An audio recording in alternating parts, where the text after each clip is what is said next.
जब संपूर्ण वैभव होते हुए भी प्रभु श्री राम का मन व्याकुल था, तब गुरु वशिष्ठ के ज्ञान ने उन्हें विषाद से बाहर निकाला। सुनिए बकुल जी की वाणी में। स्वागत है। जय श्री राम। गुरु कृपा बहुत ही बरस रही है और आज हम 4 मार्च के ज्ञान वाणी को देखते हैं। श्लोक है, अस्तिह नियति ब्राह्मी चिशक्ति सस्पन्द्रूपिणी अवश्य भवित अव्यक्य सता सकल कल्पगा। राम ने पूछा, हे महर्षि, इसका अर्थ क्या है? असीम चेतना की शक्ति या ऊर्जा हर जगह अस्तित्व में रहती है और सदा गतिशील भी रहती है। केवल वही सभी भावी घटनाओं की वास्तविकता है। वह समय के विचार से हर युग में प्रविष्ट रहती है। वशिष्ठ कहते हैं ये बात। तो राम ने पूछा, हे महर्षि, यह तो स्पष्ट है कि ब्रह्म ही की मात्र सत्ता है, तो फिर इन संत महापुरुषों और बुद्धिमान लोगों का अस्तित्व क्यों है? क्या ईश्वर के आदेशों से तो नहीं? और ईश्वर क्या है? तब वशिष्ठ जी ये उत्तर देते, असीम चेतना की शक्ति या ऊर्जा हर जगह अस्तित्व में रहती है। ब्रह्मांड के हर पदार्थ को इसी के द्वारा आदेश प्राप्त होते हैं। इसी शक्ति यानी कि चित्त शक्ति को महासत्ता, महाचिति, चिति शब्द बहुत ही सुंदर है। कभी जब भी आप त्रिपुरा के बारे में, जब शक्ति के बारे में जब जानोगे, जब भी समय मिलेगा हम देखेंगे त्रिपुरा के बारे में, तो वहां पे चिति आता है। महाशक्ति, महादृष्टि, महाक्रिया, महोभाव और महास्पद भी कहते हैं।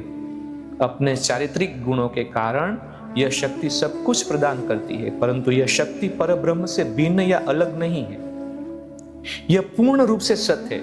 संत महात्मा मौखिक रूप से ब्रह्म और इस शक्ति में अंतर करते हैं और इस संसार को उसी शक्ति की सृष्टि भी कहते हैं। यह भेद शाब्दिक ही है। इसी तरह जैसे कोई पूरे शरीर के बारे में कहे और उसके अवयवों के बारे में भी, असीम सत्ता उसी प्रकार अपनी अंतर्निहित शक्ति के प्रति जागरूक रहती है।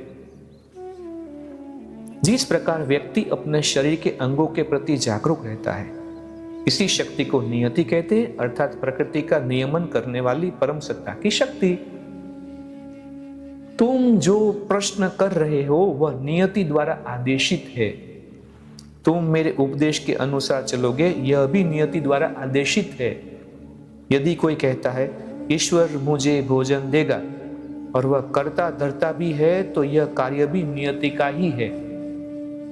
इस नियति को शिव जैसे देवता भी अप्रभावी नहीं कर सके, परंतु ज्ञानी व्यक्ति को 30 बार भी अपना प्रयास बंद नहीं कर देना चाहिए, क्योंकि नियति स्व प्रयास के माध्यम से ही कार्य करती है। नियति के 2 पक्ष है, मानवीय और अति मानवीय। मानवीय वहां दिखाई देती है जहां स्व प्रयास से सुफल प्राप्त होता है, और अति मानवीय वहां दिखाई देती है जहां स्व प्रयास से सुफल प्राप्त नहीं होता। यदि कोई निठल्ला, आलसी, निठल्ला रहे और यह सोचे कि सब कुछ नियति ही करेगी, तो उसे शीघ्र ही लगेगा कि मैं मृत हूं। क्रियाशीलता ही जीवन है। वह उच्च अति चेतन सत्ता में प्रवेश करके अपना श्वास रोक सकता है और मोक्ष प्राप्त कर सकता है। तब यह उसका बहुत बड़ा स्वप्रयास होगा। यह असीम चेतना ही एक स्थान पर एक वस्तु के रूप में दिखाई देती है और दूसरे स्थान पर दूसरी वस्तु के रूप में। चेतना और उसकी शक्ति में कोई अंतर नहीं रहता। ठीक वैसे ही जैसे लहरों और जल तथा अवयवों और शरीर में भेद नहीं रहता। यह भेद अज्ञानी को ही भासित होता है, ज्ञानियों को नहीं। इसी के साथ आज की इस श्रृंखला के मणिके को विराम देते हैं। फिर कल हम मिलेंगे नए मणिके के साथ। तब तक के लिए जय श्री राम। इस ज्ञान यात्रा में हमारे साथ बने रहने के लिए चैनल को सब्सक्राइब करें और बेल आइकॉन दबाएं।